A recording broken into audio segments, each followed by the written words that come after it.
La tormenta caía sin piedad sobre los vastos campos cubiertos de nieve, un vendaval helado que silbaba entre los árboles desnudos y hacía crujir las maderas de las viejas casas rurales. En medio de aquel invierno implacable, en una zona olvidada por los mapas, vivía Elena, una granjera de mirada serena y manos curtidas por el trabajo. Tenía poco, pero lo compartía todo. Su vida era tranquila, silenciosa, con el canto de los gallos por la mañana y el crujir del fuego por las noches como únicos testigos de sus días. Esa noche, mientras atizaba la chimenea y escuchaba el rugido de la ventisca en el techo de zinc, oyó un golpe seco en la puerta del granero. Pensó que sería un animal buscando refugio, pero al abrir, se encontró con una figura encorvada, temblando de frío, el rostro oculto bajo una bufanda empapada, los labios morados por la escarcha. No dudó un segundo. Lo ayudó a entrar, lo sentó junto al fuego, le sirvió té caliente con miel y lo envolvió en una manta tejida por su abuela. Gracias, murmuró el hombre, con voz apenas audible. Me llamo Mateo. No preguntó más. Elena tenía la sabiduría de los que han vivido en soledad, sabía que el silencio de algunos tiene más peso que 1000 palabras. Durante los días siguientes, Mateo apenas hablaba. Pasaba horas mirando por la ventana, como si esperara ver algo en la nieve. A veces ayudaba con las tareas del campo, torpe pero agradecido. Elena observaba sus manos, suaves y cuidadas, y sus botas de cuero fino, claramente ajenas a la vida rural. Algo no encajaba. Pero ella no juzgaba. Solo cuidaba. Lo que Elena no sabía, lo que nadie en kilómetros a la redonda podría imaginar, era que Mateo había abandonado su boda unas horas antes de aparecer en su puerta. Lo habían esperado en la iglesia más exclusiva de Madrid, decorada con orquídeas traídas de Singapur, y una novia que no lloró por amor, sino por el escándalo. Mateo, heredero de un imperio financiero, había sentido un nudo en el pecho justo antes de decir sí. Se dio cuenta de que su vida estaba hecha de apariencias, compromisos y mentiras. Y huyó. Se subió a su coche, condujo sin rumbo, y cuando la nieve lo obligó a detenerse, solo pensó en caminar. Hasta que las luces de la granja de Elena lo salvaron. Una tarde, mientras Elena cosechaba papas en el huerto trasero, Mateo se acercó con un cuaderno en la mano. Tenía las mejillas sonrojadas, no por el frío, sino por la confesión que estaba a punto de hacer. He mentido sobre quién soy, dijo, bajando la mirada. No soy solo Mateo. Soy Mateo Dávalos, y dejé mi boda. No podía seguir con esa vida vacía. Elena lo miró en silencio, sus manos llenas de tierra. No dijo nada al principio. Luego, con la misma calma que la caracterizaba, respondió. Aquí nadie es su pasado. Aquí se es lo que se hace cada día. Si quieres ayudar con las gallinas mañana, eres bienvenido. Él sonrió, por primera vez de verdad. A partir de ese día, algo cambió entre ellos. Compartían risas entre los surcos, se turnaban para alimentar a los animales, cocinaban pan juntos. Mateo aprendía a vivir sin reloj, sin teléfonos, sin apariencias. Elena, por su parte, se sorprendía mirándolo de reojo, descubriendo detalles en el que jamás pensó notar, cómo se le arrugaban los ojos al reír, cómo se quedaba quieto mirando la luna desde el porche. Pero el mundo exterior no tarda en alcanzar a quienes huyen. Un día, una camioneta negra se detuvo frente a la granja. Bajaron 2 hombres de traje oscuro. Buscaban a Mateo. Él los reconoció de inmediato, eran los abogados de su familia. Había una herencia en juego, acciones congeladas, medios escandalizados. Querían saber si planeaba regresar. Elena estaba cerca, escuchando tras la ventana, el corazón en vilo. Mateo los miró, luego miró a Elena, que no decía nada, pero cuyo silencio decía todo. Entonces respiró hondo y dijo: No he terminado aquí. No todavía. Los abogados se miraron entre sí, confundidos. ¿Va a quedarse con ella? Mateo solo asintió. Los hombres se marcharon sin una palabra más, dejando una nube de polvo en el camino. Esa noche, Elena y Mateo se sentaron frente al fuego. Él le tomó la mano con timidez, como si temiera romper algo sagrado. ¿Y si me quedo? Preguntó. Ella lo miró, serena, y respondió. Entonces planta algo. Que lo que empieces aquí, crezca contigo. Y así, bajo el cielo invernal, Mateo decidió que su nueva vida comenzaría allí, entre los campos helados y la mujer que le enseñó el valor de lo simple. Pero el pasado rara vez se queda dormido. Y mientras Mateo sembraba sus primeras semillas en aquel terreno nevado, no sabía que su desaparición había encendido una tormenta aún más fuerte que la del invierno. Los medios de comunicación no dejaban de repetir su nombre, su rostro aparecía en portadas con titulares que mezclaban el escándalo con la curiosidad morbosa. El heredero fugitivo, ¿dónde está Mateo Dávalos? ¿Amor o locura? Desde la distancia, su familia contrató detectives privados. No era solo por la humillación pública, sino porque su ausencia había bloqueado movimientos empresariales clave. Lo necesitaban de vuelta. Pero Mateo ya no pertenecía a ese mundo. Sus días ahora se llenaban del aroma a café recién hecho, del canto de los gallos al amanecer, del sonido de los pasos de Elena en la cocina de madera. Había descubierto una paz que nunca había conocido. Pero la tranquilidad no duraría mucho. Una mañana, mientras cargaban sacos de grano en el cobertizo, un coche gris con vidrios polarizados apareció por el camino de tierra. No era un coche común del pueblo, ni uno que pudiera haber llegado por accidente. Elena detuvo lo que hacía y se limpió las manos en el delantal, mientras Mateo fruncía el ceño. Del coche bajó una mujer elegante, con un abrigo de lana blanca, botas de tacón y gafas oscuras. Su sola presencia parecía distorsionar el aire tranquilo de la granja. Caminó con firmeza hasta donde estaban ellos. Mateo, dijo, quitándose las gafas. Te he estado buscando. Era Claudia, la mujer que debía haberse convertido en su esposa. Su tono no era de ruego, sino de propiedad. Como si aún pensara que tenía derecho a exigirle explicaciones. Mateo dio un paso hacia ella, sorprendido pero sereno. Claudia, ¿cómo me encontraste? No fue difícil, respondió ella. Sabía que no podrías alejarte de todo por tanto tiempo.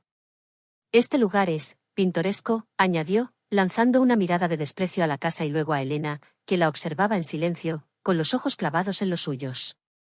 Pero esto no es tú. No eres tú. ¿Y tú sí sabes quién soy? Preguntó Mateo con un leve temblor en la voz, como si cada palabra derrumbara un muro invisible. Sabes lo que quiero, lo que necesito. Claudia sonrió, pero era una sonrisa sin alma. Lo sé mejor que tú. Esta granja, esta mujer, dijo con desdén, señalando a Elena, es una ilusión. Una rebelión romántica. Pero sabes tan bien como yo que el mundo allá afuera te espera. Con o sin ti, seguirás siendo Dávalos. Tienes una empresa, un nombre, una vida que no puedes esconder debajo del barro. Mateo miró a Elena. Ella no dijo nada. Nunca necesitaba decir mucho. Pero en sus ojos había una pregunta, una duda que hasta ahora no se había atrevido a formular. Déjanos solos, le pidió Mateo en voz baja. Elena asintió y entró en la casa sin una palabra. Claudia aprovechó el momento. ¿Qué estás haciendo, Mateo? ¿Jugando a ser pobre? ¿A ser simple? ¿De verdad piensas quedarte aquí? ¿Sembrando papas y recogiendo huevos? No estoy jugando a nada, dijo él con firmeza. Por primera vez en mi vida siento que tengo control sobre lo que soy, sobre lo que hago. Y sí, estoy sembrando papas, y sí, recojo huevos. Pero cada día que despierto aquí, me siento más vivo que todos los años que pasé en trajes a medida y oficinas de cristal. Ella cruzó los brazos, impaciente. ¿Y ella?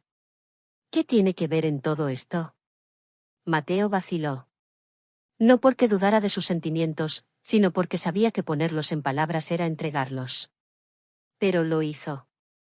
Ella me salvó. No solo del frío, me salvó de mí mismo.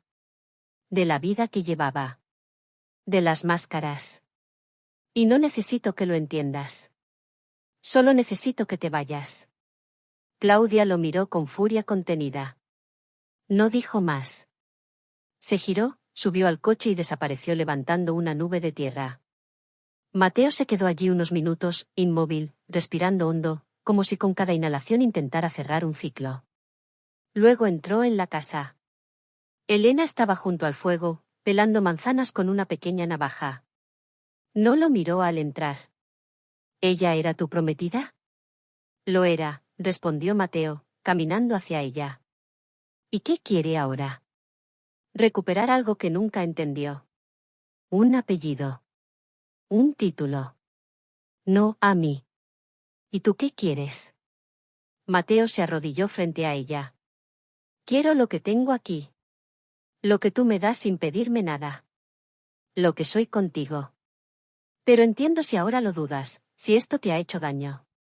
Elena detuvo el cuchillo. Lo miró a los ojos, serena, pero con una sombra en la voz. Yo no te pido que renuncies a tu pasado, Mateo. Pero no puedo compartirte con él. Si te quedas, quédate de verdad. Él asintió lentamente. Entonces planto raíces aquí. Contigo. Si me lo permites. Y en silencio, ella le ofreció otra manzana para pelar, como si ese gesto fuera la forma más clara de decir, sí, quédate. Pero mientras los días pasaban y la nieve comenzaba a derretirse, otro tipo de presión comenzaba a acumularse. La noticia del paradero de Mateo se había filtrado. La prensa comenzó a acercarse. Algunos periodistas disfrazados de turistas, otros directamente con cámaras y micrófonos. Elena no estaba acostumbrada a esa exposición, y aunque Mateo intentaba protegerla, sabía que el escándalo que había dejado atrás no los dejaría tranquilos. Una mañana, mientras recogían huevos en el gallinero, un dron sobrevoló la propiedad. Mateo lo vio primero, corrió tras él, lo arrojó con una piedra. Pero el daño estaba hecho. Esa misma noche, apareció en las redes sociales un vídeo borroso de Mateo cargando leña en la nieve, con el título, exclusiva, el millonario fugitivo vive como granjero con una mujer anónima. Elena lo vio en su viejo celular. No dijo nada. Solo se levantó, apagó la luz y se sentó en el porche, bajo las estrellas. Mateo la siguió. No quería esto, dijo, con la voz apagada. Lo sé. Pero no podemos esconder el sol con las manos. ¿Qué vas a hacer? Mateo se quedó en silencio. Sabía que debía tomar una decisión. No solo por él, sino por ella, por esa vida sencilla que habían comenzado a construir. La pregunta ya no era si quería quedarse. La pregunta era, ¿podría quedarse, con todo lo que se avecinaba? El ruido de un auto acercándose por el camino rompió el silencio de la noche. Las luces largas se acercaban lentas, como si supieran que estaban a punto de alterar algo sagrado. Mateo se puso de pie, con el corazón acelerado. Elena también se levantó. Esta vez, no parecía sorprendida. Como si supiera, desde el primer día, que el amor también puede ser puesto a prueba por el mundo. El auto se detuvo frente al porche, y del interior bajó un hombre mayor, con traje de lana oscura, sombrero en mano y una mirada grave que no necesitaba presentación. Mateo lo reconoció al instante. Era su padre, don Joaquín Dávalos, una figura imponente en los círculos empresariales y políticos, un hombre acostumbrado a dar órdenes y no recibir negativas. El silencio se volvió espeso. Incluso el viento pareció detenerse por un instante. Elena lo observó con la misma calma que aplicaba a todo en la vida, pero sus ojos brillaban con una mezcla de alerta e intuición. Hijo, dijo Joaquín, con voz firme, como si esa palabra fuera más una acusación que un saludo. Mateo bajó lentamente los escalones del porche y se acercó, sin mostrar miedo ni sumisión. ¿Qué haces aquí? Recuperando lo que es nuestro. Tú. El apellido. El lugar que te corresponde. No puedo permitir que tires por la borda todo lo que has construido, todo lo que te hemos dado. Lo que ustedes me han dado. Respondió Mateo, con una risa amarga. ¿Una vida programada? ¿Un matrimonio vacío? ¿Una identidad que nunca elegí? Joaquín frunció el ceño, como si esas palabras fueran irrelevantes frente a la magnitud de su propósito. Tu fuga ha generado un caos. Inversiones congeladas, alianzas rotas. Te convertiste en un símbolo de inestabilidad. Y ahora, vives aquí como si nada. Con una campesina. ¿Tienes idea del daño que estás haciendo? Elena, que hasta entonces había escuchado sin intervenir, se incorporó suavemente. Su voz, cuando habló, era tranquila, pero firme como una raíz profunda. Con todo respeto, señor Dávalos, esta campesina le dio refugio a su hijo cuando más lo necesitaba. Cuando nadie más lo entendía. Joaquín la miró por primera vez, no como a una amenaza, sino como a una anomalía. No supo qué decirle. Tal vez porque en ese momento, entendió que no podía imponer su lógica en un lugar donde las reglas eran otras. Mateo se puso frente a su padre. No voy a volver. No, ahora. No así. No puedo seguir siendo el hijo que fingía vivir una vida de éxito, mientras por dentro todo estaba vacío. ¿Y entonces qué? ¿Vas a renunciar a todo? ¿A lo que eres? No. Voy a elegir quién soy. Y no me importa si eso no encaja en tus planes. Hubo un largo silencio. El motor del auto seguía encendido. Joaquín lo miró por unos segundos más, como si buscara en su hijo algún resquicio de debilidad. No lo encontró. Muy bien, dijo finalmente, mientras se acomodaba el sombrero y regresaba al coche. Haz lo que quieras. Pero recuerda, algún día tendrás que volver. Porque el mundo no olvida a los dávalos. Y tarde o temprano, llamará de nuevo. El coche se alejó, dejando tras de sí solo el crujido de la grava y una estela de orgullo herido. Mateo regresó al porche. Elena lo esperaba sentada, el rostro sereno, pero con la expresión de quien ha entendido que las raíces nuevas también pueden ser arrancadas por un vendaval. ¿Estás bien?, le preguntó ella. Mateo asintió, pero su mirada vagaba más allá del campo, como si todavía escuchara los ecos de una vida que intentaba dejar atrás. No sabía cuánto poder tenían todavía sobre mí, hasta que lo vi. Pero también sé que aquí soy distinto. No estoy huyendo, Elena. Estoy construyendo. Ella le ofreció una manta, y él se sentó a su lado. El cielo estaba despejado, tachonado de estrellas. Las luces del mundo que lo perseguía parecían lejanas, inofensivas. Pero no lo eran. Esa misma semana, llegaron cartas. Demandas. Citaciones. Intentos legales de forzar su regreso como parte de la junta directiva. Su rostro apareció en más canales. Su imagen, asociada a la rebeldía, a lo excéntrico. En las redes sociales, su historia se viralizaba. Algunos lo llamaban valiente, otros cobarde. Pero nadie sabía la verdad. Nadie sabía lo que se cocinaba en esa casa humilde, donde el amor no se declaraba con grandes gestos, sino en el acto de compartir una taza de sopa caliente o cerrar las ventanas antes de que llegara el viento. Mateo se debatía. Cada día era un equilibrio entre lo que deseaba ser y lo que la sociedad le exigía. Y cada vez que miraba a Elena, sentía que la decisión correcta estaba justo ahí, junto a ella. Pero también sabía que su permanencia en esa vida sencilla no solo dependía de amor y voluntad. Iba a necesitar más. Mucho más. Y fue entonces cuando decidió usar las herramientas del mundo que había dejado atrás, pero en favor del lugar donde quería quedarse. Empezó a contactar discretamente con periodistas, a filtrar su versión, no como escándalo, sino como elección de vida. Habló de la desconexión, del vacío del éxito sin propósito. De Elena. Quiero que el mundo sepa que no estoy perdido. Estoy donde debo estar. Solo que ustedes miran en la dirección equivocada. Los artículos cambiaron de tono. De burla a curiosidad. De juicio a admiración. La historia de Mateo Dávalos, el millonario que dejó todo por una vida rural y una mujer sencilla, empezó a inspirar. Algunos lo imitaron. Otros lo criticaron más. Pero ahora él tenía voz. Mientras tanto, en la granja, la rutina seguía. Las vacas necesitaban ser alimentadas, las plantas regadas, los inviernos preparados. Elena no pedía explicaciones, pero su mirada le decía todo. Y Mateo, cada noche, se dormía más convencido de que aquel amor no necesitaba defensa, solo espacio para florecer. Pero el mundo que una vez dejó atrás, aún tenía cartas por jugar. Y Mateo estaba a punto de descubrir que cuando un hombre rompe su destino escrito, hay quienes no descansan hasta escribirlo de nuevo. La mañana amaneció clara, el cielo como un lienzo celeste sobre los campos ya verdes. Los días de nieve eran solo un recuerdo, y la vida en la granja comenzaba a mostrar su rostro más fértil y esperanzador. Mateo, con las manos cubiertas de tierra y el corazón más firme que nunca, contemplaba el horizonte mientras Elena preparaba el desayuno con la ventana abierta, dejando entrar el aroma del campo mezclado con café y pan tostado. Era el día en que debía tomar la última decisión.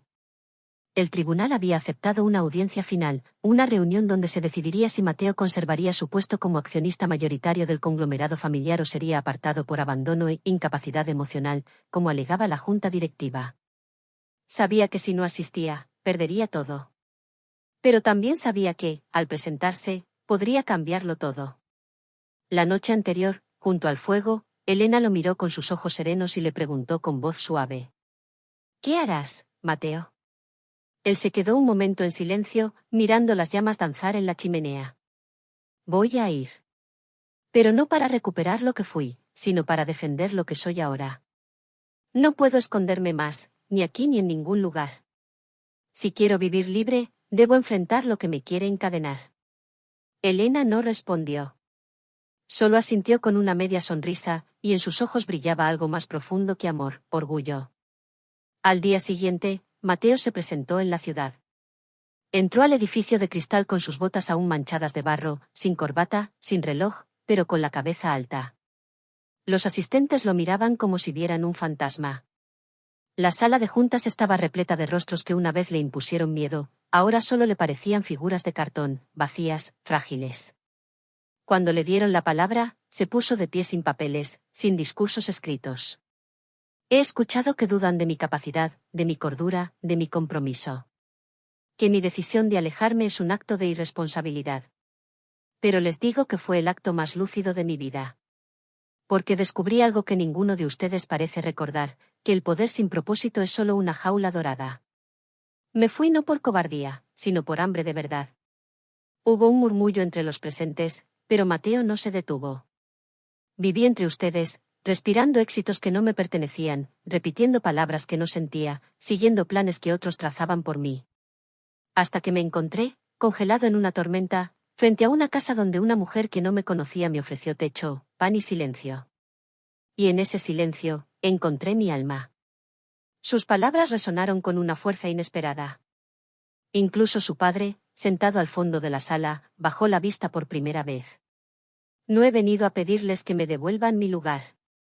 He venido a decirles que lo cedo. Pero no me retiro. Usaré lo que me corresponde para algo distinto. Quiero crear un fondo que apoye a pequeñas comunidades rurales, como la que me salvó. Invertir en personas reales, en proyectos con raíces. No más oficinas. No más símbolos vacíos. Si quieren expulsarme por eso, adelante. Pero si aún queda algo de humanidad en esta sala, sabrán que no estoy rompiendo el legado, lo estoy salvando». Silencio total. Luego, uno de los consejeros más antiguos se puso de pie y aplaudió. Luego otro. Y otro. Al final, incluso Joaquín, con el orgullo tragado y los ojos húmedos, aceptó con un gesto. Mateo no esperó los resultados. Sabía que lo importante ya había sido dicho. Regresó esa misma noche. Cuando bajó del bus, Elena lo esperaba en el camino de tierra, con una linterna en la mano y los labios curvados en esa sonrisa que siempre le devolvía la calma. No preguntó qué había pasado. Solo lo abrazó, largo y silencioso, como si supiera que todo había cambiado. Pasaron los meses. Mateo convirtió parte de su herencia en un programa de apoyo rural. Enseñaba a jóvenes a emprender sin dejar sus tierras. Donaba herramientas. Restauraba granjas abandonadas. Su historia se convirtió en un símbolo de cambio. Pero nunca volvió a vivir en la ciudad. La granja de Elena, *su granja, ahora, floreció como nunca. Plantaron nuevos cultivos, adoptaron más animales, y por las tardes, bajo la sombra del nogal, se sentaban a ver caer el sol, hablando de todo y de nada. Un año después, en ese mismo árbol, Mateo colocó una pequeña placa de madera tallada a mano. Decía: «Aquí empezó mi vida real *». Y cuando, una noche, los vecinos del pueblo organizaron una feria y le pidieron que hablara al final del evento, Mateo subió al pequeño escenario de madera y dijo, con una voz sencilla pero firme: «No soy un hombre que lo dejó todo. Soy un hombre que lo recuperó todo, cuando solo buscaba un poco de calor en medio del frío». La multitud aplaudió. Pero entre todos, solo había una mirada que realmente importaba, la de Elena. Con las manos juntas, de pie entre los demás, lo miraba como siempre lo había hecho, sin pedirle nada, y dándole todo. Y así, entre montañas, caminos de tierra, y el silencio fértil del campo, Mateo no solo encontró el amor o la paz. Encontró un destino que nadie le impuso, una historia que no nació en las páginas del lujo, sino en las cenizas del invierno y en el corazón de una mujer que solo sabía vivir con verdad. Y ese destino, por fin, era suyo.